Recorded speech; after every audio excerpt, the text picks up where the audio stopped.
Take. I'm Bertha Barrett, your host, and as always, I'm here with my co-hosts, Shauna Sopko and Jules Jean-Pierre.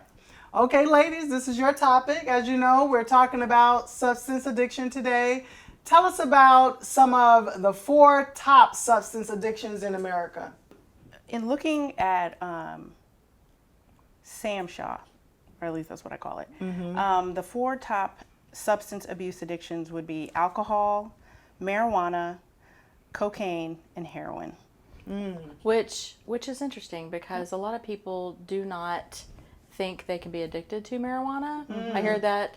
I know you have. We've heard that a lot, and where we were cohorts. Yeah. But it is an epidemic. It definitely is. Yeah, I think more so too with young people. That's what concerns me. Yeah. Because a lot of young people go, "Oh, this is just a herb. It ain't gonna do me no harm. It's natural. You It's know, from the ground. Natural. It's from the ground." But my concern with young people is because they're still developing. Yeah. And herb or not, it does changes the brain. And so young people don't understand that. And so this herb that they're talking about, it is affecting their development. Absolutely. And so that's where the concern comes in with me when it comes to marijuana.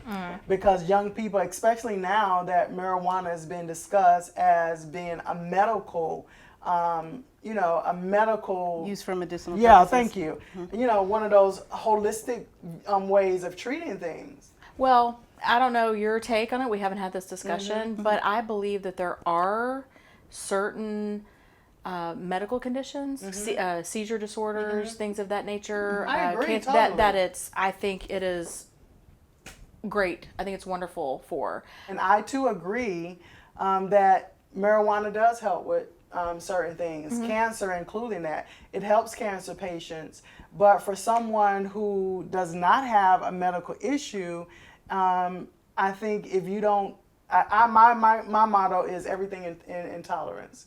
And moderation. Moderation. Yep. And so if you don't be careful, especially with our young people, and the message that we're sending to them and not explaining that, if you have a medical condition, and a doctor, prescribes this for you, it is okay. But some doctors today won't even do that. But unless you have this condition, we need to start explaining to younger people why it is important that they don't start smoking marijuana, because they're starting as young as 11 years old. Well, I think that we should first take it back and really talk about addiction in itself, in it being a disease, and how there are some individuals who don't see it as a brain disease, where they see it as a moral issue. So I am of the mindset that it's a brain disease. Yeah. It definitely is a brain disease, and we do have individuals who are suffering with addiction. And if you are able to really take a look at how it's affecting your life, and you put that in the same category as other diseases, then from my perspective, it's very clear to call it a disease. Right. But and then I also heard you say something about what we know commonly referred to as cross addictions. You talked about first using marijuana and then also migrating onto alcohol. And we have a lot of individuals who have cross addictions, and cross addictions not only to chemical substances, but to behavioral addictions as well. So, we're right now talking about substance abuse, but addictions is a broad word because there are other addictions that are out there. So I think it's important to talk about that as well. Before we start talking about the other addictions, let me just read some of the research that I found. So according to the National Survey on Drug Use and Health, 19.7 million American adults 12 and older battle with substance abuse in 2017. And I grabbed this resource from the American Addiction Center. Again, American Addiction Center, 2017, 8.5 million American adults suffered from both a mental health disorder and addiction. So we're going to talk about the differences, the different addictions, but we also have to understand too that sometimes mental health and addiction also, they have this correlation. It's called co-occurring Yeah. disorders. Yeah. See, you all are the experts. I want to be in this field, Yeah. because that's what I want to specialize in. And I work with young people who, their drug of choice is marijuana. But I haven't had the exposure yet to, be in the, have that exposure like you all with the different substances. So let me take an opportunity to go ahead and explain what a co-occurring disorder is. Basically, I like the way that you did it, because that's what it is. They walk hand in hand. Right. And when I come across an individual who has a co-occurring disorder, the first thing is we got to get them to a baseline to understand which is presenting first. Right. What's the first issue? Is it the mental health or is it the substance abuse? Because you can have a mental health disorder and as you try to cope with it, you may use a substance. And I will just say from my personal experience, individuals that I work with that have bipolar disorder, marijuana seems to always come into play. That's just my own personal experience.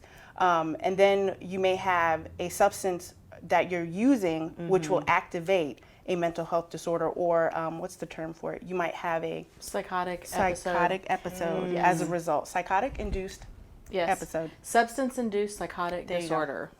That happens a lot. So that's why we have to detox the patient, Right. make sure that they have everything completely out of their system, and then start really seeing where What the we have to work origination with. is. Yeah. Right. What's going on. Yeah. Absolutely. Right. Because behind addiction, when you really think about it, it could be a biological factor, and this is how we talk about mental health, depending on if you have someone in your family who may even suffer from addiction. And it doesn't necessarily need to be your nuclear family, mom, dad, brother, sister. Right. It could It can be skip. somebody, Right. somebody in your lineage, or we also have psychological factors. So, I mean, there's a couple of different things to think about. And I know you had mentioned the younger population.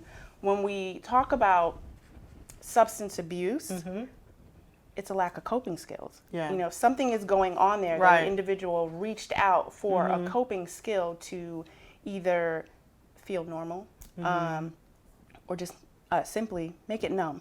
Yeah, and that's what I've realized. Unfortunately, a lot of young people who struggle with ADHD, they use marijuana, maybe because parents don't want them on the medication because of side effects, and now parents are upset that they're using marijuana, but the first thing I hear is, oh, it just calms my nerve, and it just helps me focus, and and mom and dad can't understand why, but so then they're trying to, use marijuana to just kind of calm them down. Well, I'm just a bit passionate about this, and I'm not saying that this is a supported Right, no, statement. no. But again, I'm going to just talk from my personal experience only. But within the realm of marriage and family, and some parents are not going to like what I have to say, and that's okay. When you have a child who may be presenting with attention deficit disorder or attention hyperactivity disorder, my first look, I'm sorry, but is to look at the parents, because you have an individual who may be in a household where the parents are not getting along, and there's some type of disconnect or chaos where an individual child may be listening to that all the time. So as a child growing up in that environment, well, what do you think that they're going to hear? Brainwaves are going to be like this, and then you expect a child who is hearing all this chaos all the time to go sit in a quiet classroom. It just doesn't correlate. No. So therefore, that's my first place to look. Now, that being said, there are some individuals who truly need that type of medication, but in my discipline, I'm going to look at the parents first. Right. And maybe we can have a conversation as to what is going on so that we can work to help alleviate the symptomatic person, the person who is exhibiting symptoms as a result of something that's going on. I'm glad you brought that up because, and I hear you, Shauna. I hear you over there. I'm just because it's important what Jules just said, because a lot of times parents allow the TV to babysit their children. And so what do you do when you have, all of these cartoons who's moving at Zoom speed and all of this, and by the time they get into kindergarten, they hear this teacher with this monotone voice, it's like Charlie Brown, womp, womp, womp, womp, womp. And no, really. And so now you've diagnosed them with ADHD, and it's because you let the TV babysit them. Right. So, yes, and yes, and yeah. I too am very passionate about this. I may make some people very upset, but I feel like there is an extreme overdiagnosis of ADHD because let me put my 7-year-old on medication so they'll behave instead of doing behavior modification, instead of engaging the child in activities. We have ridiculous expectations of our children in schools, especially public schools. Ridiculous expectations of don't talk, don't look sideways, don't touch a wall, don't act like a 6-year-old, don't act like a 7-year-old, don't act like an 8-year-old. And I, I've told y'all this before, I'm from the MTV generation, so my attention span tends to be a little shorter because I like my music videos and I'm moving on to something else. And it's worse now because there is a constant influx of information with our children. Quick information too. Nothing where we allow time to elapse in order to get that. It's go, go, go, now, me.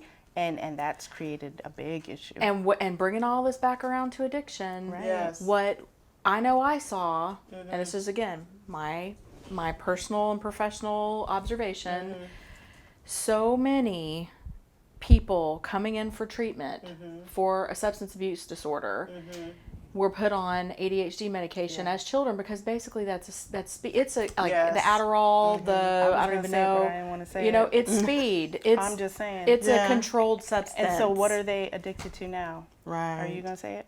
Go ahead. Methamphetamine. Really? Or crack. Yes.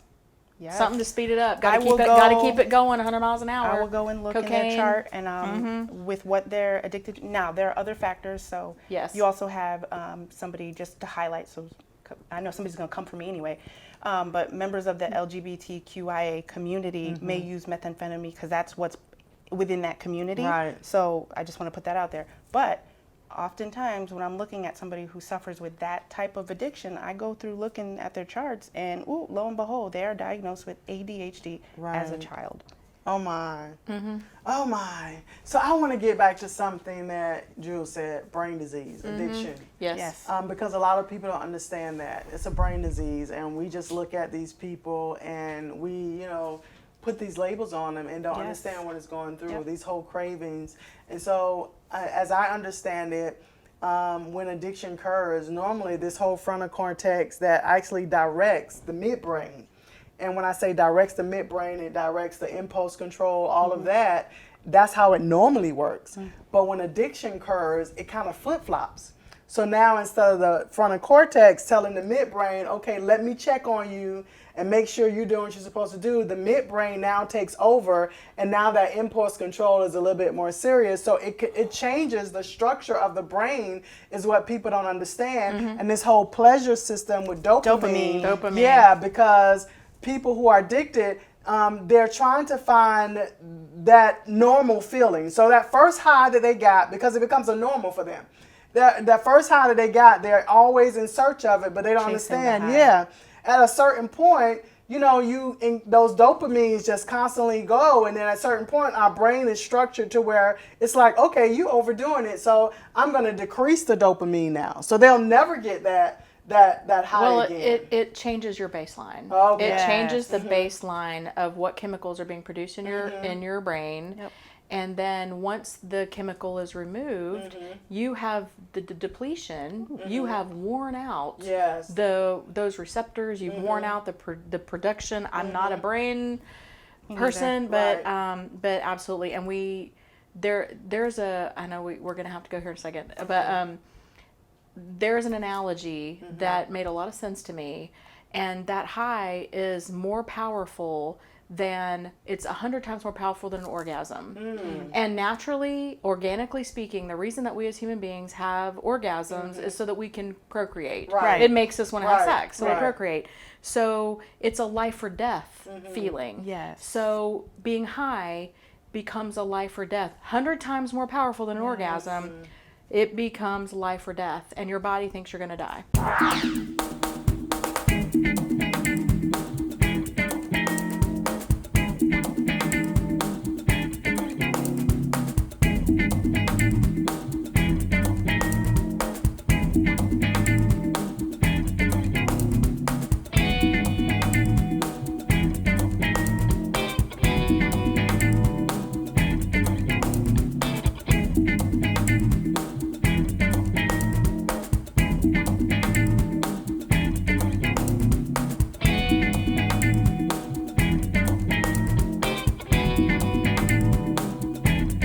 Welcome back to Intake. Today we're talking about substance addictions. And while we're on break, you guys had this really, really good dialogue going on. Why don't you share that with our viewers? Mm-hmm. Yeah, it was what you had said before we went on a break, where you talked about addiction and what it was like and how it was really life or death. What I wanted to highlight and share with the viewers, anybody who is suffering alongside someone who is suffering from addiction, because addiction isn't just a disease that one person suffers from, actually the whole family does. Oftentimes I'll hear from family members, loved ones, significant others, I don't understand how they could choose that over me. And I think what Shauna had said put it out there very beautifully, that it really has nothing to do with you. The person doesn't even see you, but it's a life or death situation within the brain. So therefore, if I need to rob you, if I need to take all your things and pawn them, whatever I need to do to get that, because I am fighting for my life, yes, then that's what the person's going to do. So I think that was great. Yeah, and what I was saying to you all is, this is how it was explained to me. I remember this because it was so profound when my professor said it. He said, addiction has become their new normal. Yeah. And so for them, when they don't have the substance of their choice, they don't feel normal. And that's that normal that they've created with this substance. And so they're just searching for this normal feeling again because they have found a new normal now. Well, and we talked about that at break as well. It's part of the disease model. It for it to actually be diagnosed to be a disease, it's the person has to experience withdrawals. They are dependent upon the substance, and their tolerance has increased, and that dependence is what you're talking about. I can't tell you how many times I heard, I just take what I'm taking so I'm not sick anymore, because your body is dependent on that substance. So when they don't have it, they go through the withdrawals. It makes them very, very sick. So I'm just taking it just so I can function, sort of. And that's the thing, like, you want to talk about basic conditioning. That is what it is. A person conditions themselves after they hit that first withdrawal that I had no way in hell ever want to go through that again. So therefore, I must continue to use because I don't want to feel like that. So they've conditioned themselves to believe that a withdrawal is that detrimental. Albeit for some people it really is, because you can die from it. And I think that we're going to talk about that later in the episode, but it is very, very important for people to understand that there are certain substances that you should not try to detox yourself from because it can be deadly. Right. We also want to talk, because earlier we mentioned this whole genetic predisposition of how it can come down, from genetics. Because when I was younger, my dad had an alcoholic problem, and so thankfully I could never drink. But my brother used to drink, and I was always concerned. My mom was always concerned too, because he held his liquor, as we call it, well. And so there was always a concern that because my dad was an alcoholic, that he would follow suit because of this genetic predisposition. And Absolutely. so people need to be aware of that. It's my whole family too. My dad, everybody else in my family. I have a very high alcohol tolerance myself. I have to be very careful. I think it's a matter of, my personal opinion, it's a matter of having a discussion. Because like we said, even though you have a genetic predisposition, that doesn't necessarily mean it's going to happen to you. That doesn't even necessarily mean it's going to happen to your kids. Hell, you might not even be born with the person in your lineage that it develops in. However, it's important to have those conversations, and often, too many times, I know you probably experience this as well, where it's either we keep it covered up under the rug or we just simply don't talk about it. So therefore, when we have individuals who come in, there are other factors to be included in that, but they'll be like, I don't have anybody in the family who suffers from an addiction. Right. Well, let me take that back. A chemical addiction. A lot of stigmas, yes. And people struggle with their mental health. They don't know the difference between mental health and mental illness. We're just going to talk about some things. It's more acceptable for a male to fight, to be angry, to go drink too much, to go sleep around too much, Right. just that kind of stuff. That kind of behavior is more acceptable than a male to cry, to say I'm scared. And I believe in prayer. But there are some issues that when you walk outside of that building, they're walking outside with you. You got it. Let me take an opportunity to go ahead and explain what a co-occurring disorder is. Basically, I like the way that you did it because that's what it is. They walk hand in hand. Parents allow the TV to babysit their children. Gaslighting is basically there are individuals who are very aware that racism does and has always existed. Remember to continue talking about mental health and how to make yours a priority. Welcome back to Intake. Today's discussion is on substance addiction, and today we have our special guest, Thomas Siedle. Thomas is a 10-year Navy submarine veteran, actor, and filmmaker in Jacksonville, Florida. He's been involved in several award-winning films in Jacksonville, including Bad Guy, Self-Held, and I'm Gonna Kill Someone This Friday. He is also a gaffer and director and is starting a grip and lighting company in Jacksonville, Florida.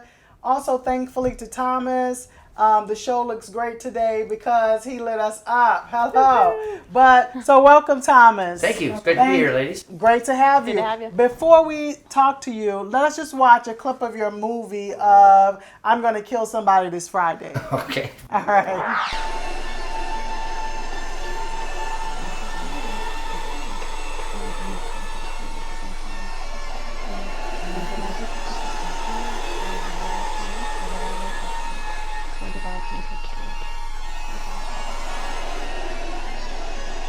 Are you able to do that? Robert? Robert? Am I able to do what, Georgette? Can you take me to practice today? What have I asked you, Georgette, numerous times? What did I ask you just yesterday morning? Huh? It's a simple request.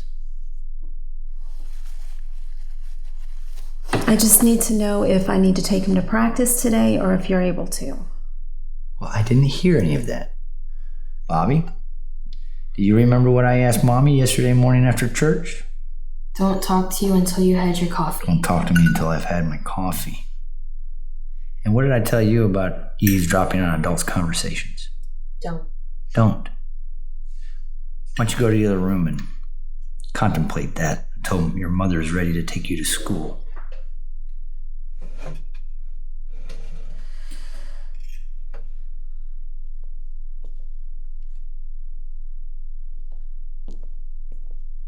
I'm not able to take him to practice today.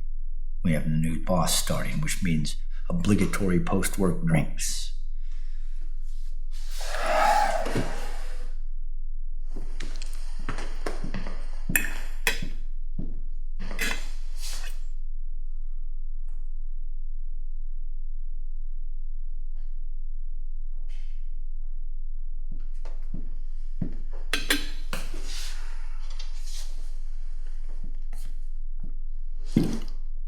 So, Thomas, let's talk about, just give us some background history on your addiction. Tell us about your addiction. Okay. Well, I think really it started for me as I was being retired from the Navy. I had a wonderful Navy career. After 9/11, of course, we prosecuted the war on terror and then the war on Iraq. As a submarine veteran, I was instrumental in that. Probably, I feel like I could have done more. During that time, my brother was killed in the Army. And also that kind of impotent, well, I'm speaking in hindsight, of course, and hindsight's 20/20. So that made me feel just powerless and unable to really have an effect on the world, right? We're always just reacting to what's going on. Right. Everything was rage, everything was death. Right. And as my career got easier, I moved out of submarines and then into a very high-stress job at CENTCOM. But it was land-based, however, very high-stress, very demanding.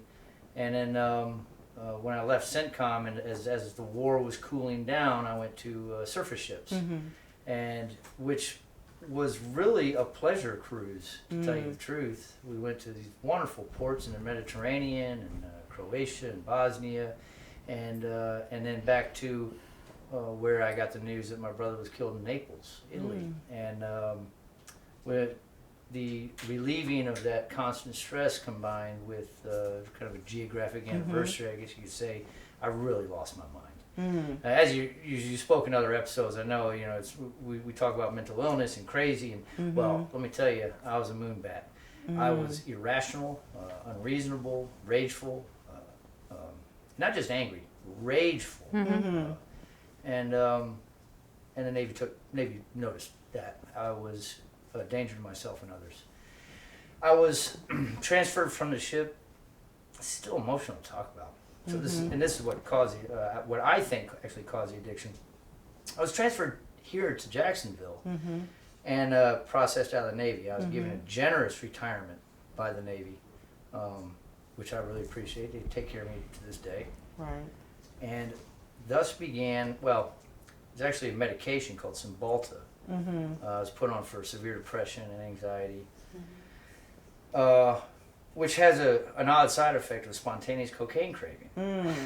So I began using cocaine while I was being out processed from the Navy.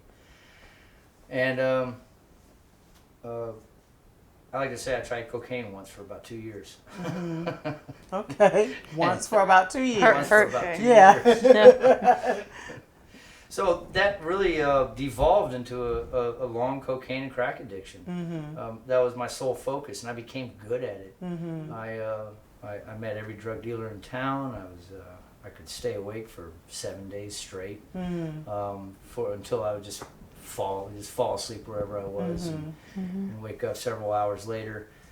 I can't really speak to much of what I did during that time. It was it's really quite a blur. Okay. I eventually cleaned up, and we could probably talk about that. Yeah. Well, tell us when you first realized that you had an addiction. Well, I think the addictive mind doesn't really admit it has a problem. I mean, you spoke earlier about dopamine and how it acts in the body. There comes a point physiologically in the cells, right? So whatever the thalamus produces, the cells intake, and over time as the cells reproduce, they create more receptors for whatever it gets the most of, in this case dopamine, right? Until it comes to a point where the entire cell all the cell receptor sites are for a single thing. So as I got sicker and sicker and my cells, I mean, internally I was uptaking less and less, say, vitamins and nutrients, and I was losing weight. I was down to 80 pounds. And the sole driving force in my life was that next dopamine hit, which was for me cocaine, right? I didn't think I had a problem because I was getting what I wanted. And more importantly, subconsciously, I was killing myself, which is exactly what I wanted. My brother died at 26, and I said, upon his death, I said, okay, well, I only have to make it 5 more years, and then I'll just go ahead and off myself too. I figured my mother would be dead, and my dad would be dead, and I wouldn't hurt anyone doing it. And I made it to about 26. This is 2 years before I got out of the Navy. And I said, okay, well, I made it this far. I'm no longer in that weird space. I don't have to do that. But when I was processed out of the Navy and I had to leave the guys forward to fight the war all by themselves, and I know it seems a little megalomaniacal, like I had that much of an effect, but that's the way it felt. I didn't like this recurring theme of I get away scot-free. Why? Everyone else around me was suffering. Yeah. I also took a lot of anger out on the Navy for offering me a retirement. They were taking care of me. I didn't think I deserved it. I was never in combat. I never got shot at. I never had to kill anyone. So I didn't understand why me just being weak deserved such consideration. So I continued down into my addiction as far as I could go. I was completely out of money and sense, so to speak. I was completely out of options. And I was talking to my father on the phone, and he insisted that I just come down to their house in the Villages, and I did. I showed up about 10 o'clock at night. Mom was in bed, and he greeted me. I was, like I said, about 85 pounds, and I had sores all over me. Hallucinating. Yeah. And he didn't really say a word about it. He just took me into the kitchen and carefully put antibiotic ointment on every one of my sores. Wow. Carried me to bed, and I fell asleep. So it was there, like I realized it didn't matter whether I deserved it. My father loved me. Yeah. So that really opened my eyes. Yeah. We talked about that earlier. Mhm. The forgiveness of a father. It is, and it's Yeah. as above, so below, Yes. right? And that really, God's the same. Yes. It takes you turning away from your father, not because he will never turn away from you. And I'm lucky that I had a father that treated me like that. So Beautiful. Wonderful. Okay, so what sounds to me like when you were talking that you experienced a lot of trauma, and that trauma, Yeah. you know, Survivor guilt. yeah, survivor guilt. Yeah. My thing is, if I may, while you were talking, because I'm trying to be in two different modes here. Grief counseling, because you're still Right. grieving. Yes, of course. absolutely. Yeah, that's what I'll came take it up was grief. That's all I heard. It was just grief. And how we talked about in a previous show where we were talking about how grief has no time. Right. And what I just heard, he's still grieving. Absolutely. Oh, it was about what year is it? 2019. So 18 years ago, my brother was killed, and it feels like yesterday. Yes. There is no. You're absolutely right. There's no time. There's no And time. the other thing that we know about processing trauma, which it sounds like you experienced quite a bit, if you are using a substance to cope, you don't process it. No. It's correct. it's as if it just still just happened. happened. It stays Yeah. with you. Yeah. So I agree with Jules 100%. Absolutely. And then also what we refer to it as when you experience a trauma that you aren't able to work through, because you don't get over it, but you work through it. But there's another trauma with another trauma with another trauma. We call that complex trauma. And I mean, it's just a burden, if I can say, for the individual who's suffering, because it's almost, and I'm not you, but, and correct me if I'm wrong, but No, it's you're almost absolutely like right. it's just weighing so heavily upon you. Because I know we talked earlier. What helped you out of your addiction? Because I remember you telling me about your fiddle, Oh, yeah. the violin. She was. It's the first time I really realized. She helped me realize that I had a problem. Because when I would get rageful, when the trauma would surface, or I'd get emotional or depressed, she would. Say when I was depressed or sad and I couldn't move, she wouldn't leave me alone. She would constantly be in my face or on my neck or nudging me or making me. And it'd make me get up. If you're looking for more information about a topic that was discussed on one of our shows, please visit intake.tv and check out our resource page. If you're a professional who would like to be on the show, or an individual who has struggled with mental health and would like to be a guest, email us at info@intake.tv. Follow us on all of our social media platforms. Intake is the place to be. It's because